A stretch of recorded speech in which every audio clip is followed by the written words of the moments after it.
سلامونه. شپږم د اګست 1945 کال دی. د جاپان په هیروشیما کې سخته ګرمي ده. د دوشنبې ورځ خلک خپلو کارونو ته روان دي او ماشومان د ښوونځیو په طرف. ځینې خلک په همدغه ورځ متوجه شول چې په اسمان کې د بوینګ بي 29 امریکایي الوتکه ګرځي او په 8 او 15 دقیقو کې د دغې تیارۍ څخه څه پرېوځي. خلک یې له لرې څخه ګوري، خو دوی په خوب کې هم دا فکر نه کولو چې دا د یو اټوم بم وي. دقیق 43 ثانیې دغه بم د ځمکې په طرف روان و او د رسېدو سره سم په یو غږ هر څه ختم. د دې بم شواګانې دومره قوي وې چې د ځینو خلکو د سترګو دید یې واخیست. د ځمکې د تودوخې درجه دومره لوړه شوه لکه لمر چې دې راښکته کړی وي. د تودوخې درجه یې 4000 سانتیګریډ درجو ته ورسېده او په څو دقیقو کې 80,000 خلک ووژل شو. د دې هر څه په اورېدو سره شاید تاسې ووایئ چې آخر ولې دا بم استعمال شو او د استعمال لاملونه یې څه ول. راځئ چې په دې ویډیو کې په دې پوه شو چې ولې د جاپان په دوو مشهورو ښارونو هیروشیما او ناګاساکي باندې اټومي بمونه استعمال شو. Spawned by the genius of man, a new age is born in the roar of thunder and the fire of the sun. At 8:15 in the morning of August 6th, the first atomic bomb struck an enemy target.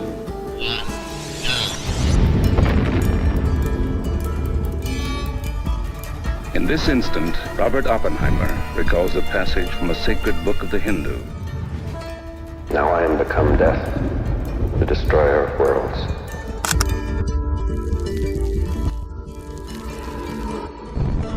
د قصې اصلي شروع د دویمې نړیوالې جګړې څخه ده، کله چې په 1919 کال هټلر د هالند هیواد ونیو. دغه جګړه ورو ورو ستره شوه او نور هیوادونه هم ورداخل شول چې په نړیوالې جګړې تبدیله شو. دویمه نړیواله جګړه د دوه ډله ییزو هیوادونو لخوا پیل شوه چې یو طرف ته جرمني، ایټالیا او جاپان و چې د متحدین یا د اکسس پاور په نوم یادېدل، او بل طرف ته انګلستان، شوروي او متحده ایالات ول چې د متفقین یا د الایډ پاور په نوم یادېدل. په لومړیو کې امریکا ډېر کوښښ وکړ چې په دویمه نړیواله جګړه کې دخیله نشي، ځکه چې د اولې نړیوالې جګړې څخه یې چندان ښه خاطره نه لرله. خو کله چې په 1941 کال جاپان په پرل هاربر باندې حمله وکړه، نو امریکا مجبوراً د دویمه نړیوالې جګړې برخه شوه. The unprovoked attack by Japan on Sunday, a state of war has existed between the United States and the Japanese Empire. یوه خبره چې ډیره مهمه ده، کله چې موږ د دویمې نړیوالې جګړې خبره کوو، زموږ زیات تمرکز په جرمني او په هټلر باندې وي، خو د جاپان څخه خبره نه کوو. په هغه وختونو کې په جاپان کې امپریالیزم یا د امپراتوري نظام و. لکه څرنګه چې فرانسې او انګلستان ځای نه نیول، همدغسې جاپان هم خپلې مستعمرې لرلې. د جاپان په مستعمره کې اندونیزیا، میانمار، کمبودیا، لاوس، جنوبي او شمالي کوریا، ویتنام او د چین ځینې برخې شاملې وې. د جاپان د امپراتورۍ هدف دا و چې یو متحده او عظیمه آسیا رامنځته کړي لکه نننۍ اروپا، خو دغه هر څه یوه بهانه وه چې نورو هیوادونو باندې تسلط حاصل کړي او د دوی له منابعو څخه استفاده وکړي. د جاپان تر ټولو ستره لاسته راوړنه دا وه چې په 1913 کال یې د چین منچوریا ساحه ونیوله. دغې مستعمرې ورته د شمالي سیمو نیول اسانه کړل او تر منګولیا پورې ساحه یې ونیوله.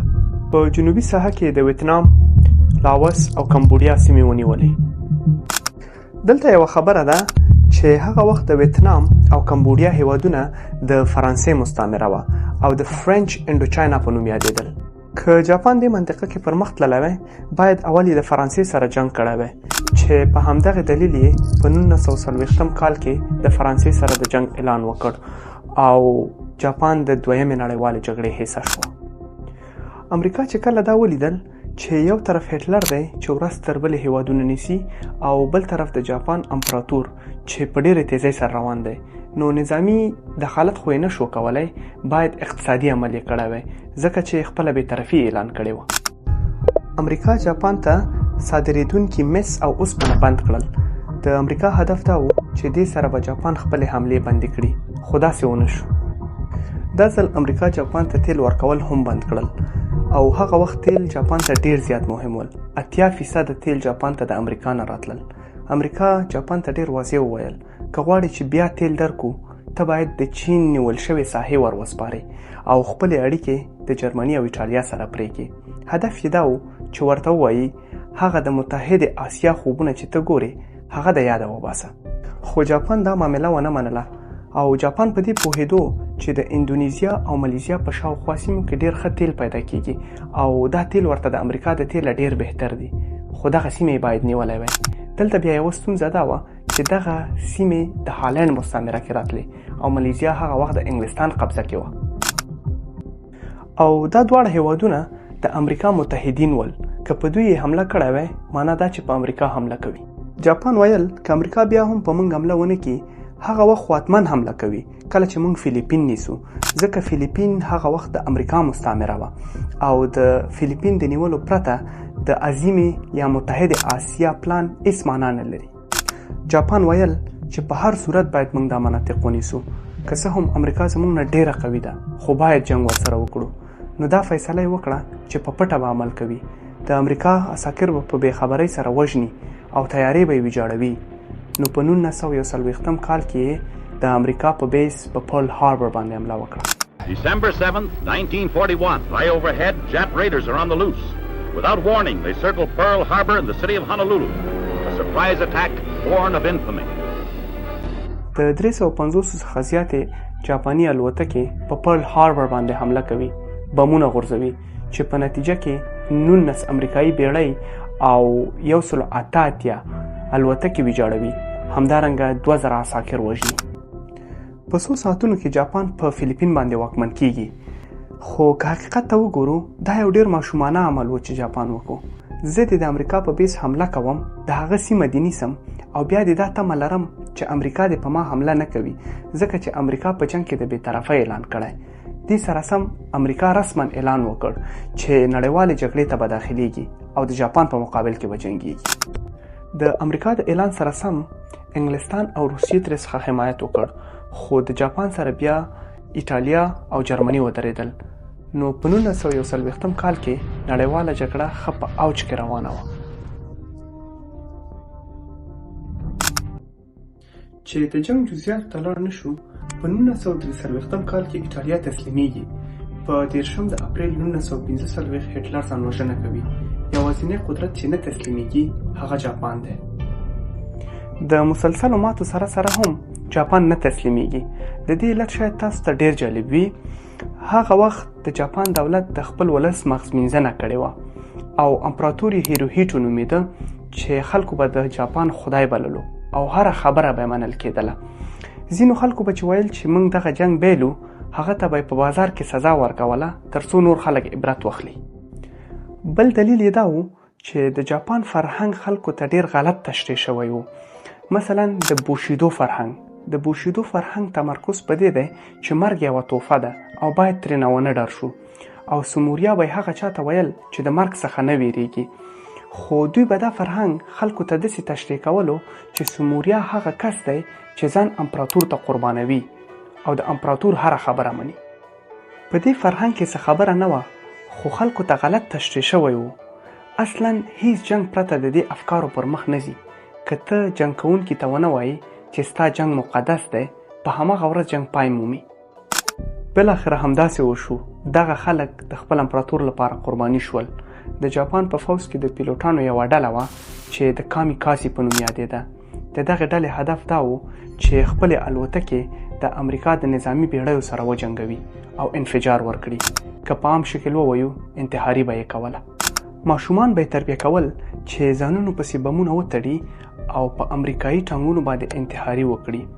که حقیقت ووایو هیڅ څوک نه راضي کېږي چې ځان وژنه وکړي، مګر دلته ځینې فرهنګي او دیني موضوعات دوی ته غلط تشریح شوي وو. د کامیکازي په ډله کې داسې ځوانان هم ول چې خپلو کورنیو ته به یې لیکونه استول او په لیکنو کې به یې د دوی نه پوښتنه کوله چې آیا زموږ قرباني به جاپان ته فایده ورسوي او که نه صرف د امپراتور د ضد په خاطر قرباني کیږو. امریکا او نورو متفقینو دا فکر کولو چې شاید د لوږې، بیکارۍ او د تنګدستۍ د وجې د جاپان خلک راپاسېږي او مظاهرې وکړي تر څو د امپراتور څخه وغواړي چې خپله تسلیمي اعلان کړي، خو داسې هیڅ کله ونه شو او خلکو د خپل امپراتور حمایت وکړ. بالاخره امریکا دې نتیجې ته رسیږي چې د جاپان سره باید په میدان کې مخامخ جګړه وکړي او د آپریشن ډاونفال په نوم عملیات پیلوي چې د جاپان او امریکا ترمنځ سترې او آخرني جګړې ته اوکیناوا یا د بټل آف اوکیناوا وایي. دې نقشې ته وګورئ. اوکیناوا د جاپان په جنوب کې یو ټاپو دی چې امریکا خپل فوځونه د جنگ لپاره دې ټاپو ته واستول او له همدې ځای څخه یې آپریشن ډاونفال پیل کړ.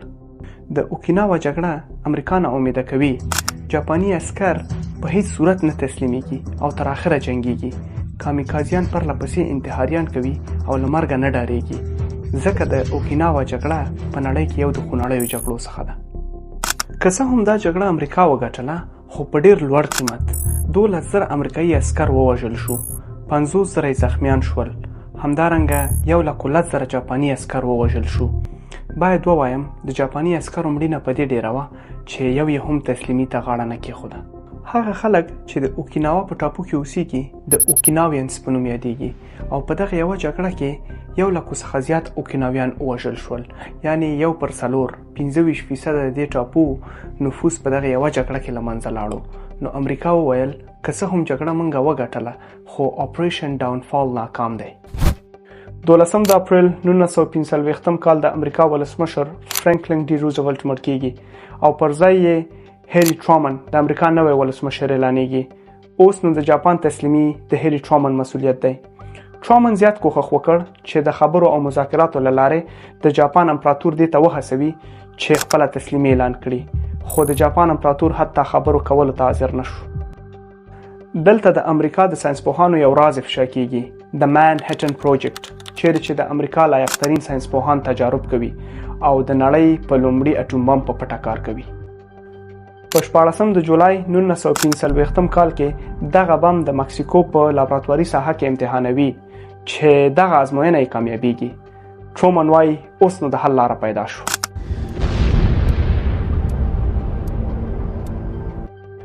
ټرومن د خپل ټیم سره مشوره کوي چې مخکې د بم د استعمال څخه باید د جاپان نه وغواړو چې خپله تسلیمي اعلان کړي. نو په 28 د جولای 1945 کال امریکا، چین او انګلستان د جاپان څخه غواړي چې بدون د قید و شرط نه خپله تسلیمي اعلان کړي.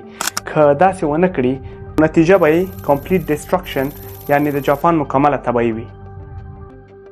جاپانیانو حتی اټوم بم نه پیژنده او له بلې پلوه د هغه خلکو تعداد په جاپان کې لوړ شوی و چې نور یې جنگ نه غوښتو، له لوږې، بیکارۍ او ضعیف اقتصاد څخه تنګ راغلی و. بالاخره امپراتور په یو شرط تسلیمي ته آماده کیږي. شرط یې دا دی چې قدرت یې برقراره پاتې شي او هغه مستعمرې چې نیولي هغه یې په واک کې وي. خو امریکا په یوه خبره تاکید کوي، بدون د قید و شرط تسلیمي. نو په همدې خاطر په 29 د جولای 1945 کال جاپان وروستی اخطار هم ردوي. 3 د اګست 1945 کال ټرومن فرمان صادروي چې اټوم بم د په جاپان استعمال شي. په همدې خاطر په 4 د اګست 1945 د بوینګ بی 9 امریکایي الوتکه د لیټل بوای په نوم اټوم بم انتقالوي. اصلا لیټل بوای د اټوم بم لپاره یو ډیر عجیب نوم دی، یعنی کوچنی هلک.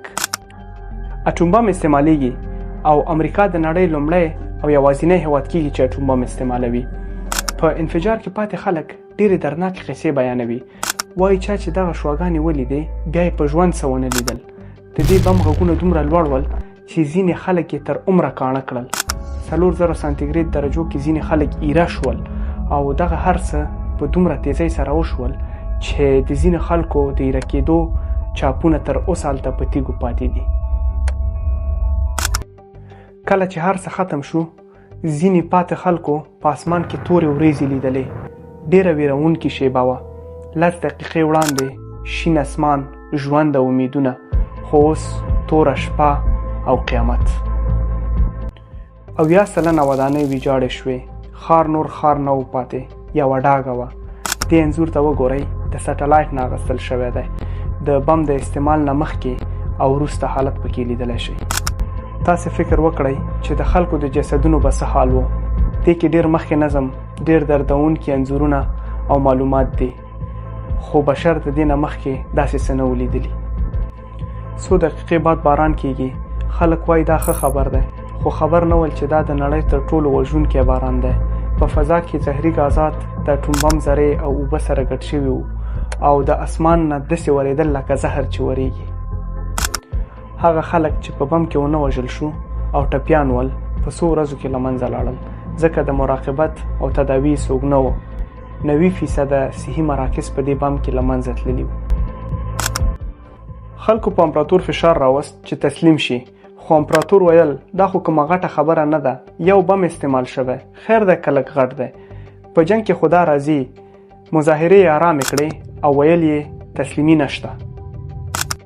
د دې په مقابل کې امریکا 3 ورځې بعد په 9 د اګست 1945 کال د ناګاساکي په ښار یو بل اټوم بم استعمالوي. دا اټوم بم د لومړي اټوم بم نه ډیر خطرناک دی او نوم یې فاټمن یعنی چاغ سړی دی. په دې اټوم بم کې 40,000 کسه وژل کیږي او 6.1 کیلومتر مربع ساحه تخریبوي. د ناګاساکي بم د هیروشیما د بم نه ډیر خطرناک او قوي وو، خو تخریبات یې په 2 دلایلو کم وو. یو دا چې د هیروشیما خبر نورو ښارونو ته رسیدلی وو، خلکو ښارونه پریښي ول او اطرافو ته تللي وو. همدارنګه د ناګاساکي په اطرافو کې غرونه ول او غرونو د تخریباتو مخه ونیوله. په دواړو بمونو کې 200 نفر وژل کیږي چې 90% یې عام وګړي دي، نه نظامیان. دې سره سم امپراتور فوراً جلسه دایروي او وایي باید تسلیم شم. په جلسه کې ناست ځینې جنرالان اوس هم تاکید کوي چې باید جنگ ته دوام ورکو. نو په دې حساب باندې سرشمیرنه کوي. سرشمیرنه هم مساوي راوځي. 3 جنرالان وایي چې باید جنگ وکړو، خو 3 نور وایي چې باید تسلیم شو. بالاخره امپراتور خپله فیصله کوي چې تسلیمیږي. باید ووایم چې د امپراتور د تسلیمي یوازینی لامل دا نه و چې اټومي بمونه پرې استعمال شول، بلکې هغه د منچوریا ساحه چې دوی نیولې وه روسیې ترې بیرته ونیوله. همدارنګه له یو طرفه روسیه په سرحداتو برلاسې وه او له بله طرفه امریکا اټومي وسله کاروله. همدارنګه د عوامو احتجاجونه یا مظاهرې په جاپان کې زیاتې شوې وې. دې هر څه امپراتور تسلیمي ته اړ کړ. The time is 9:05 a.m. The Japanese have been on board exactly 10 minutes.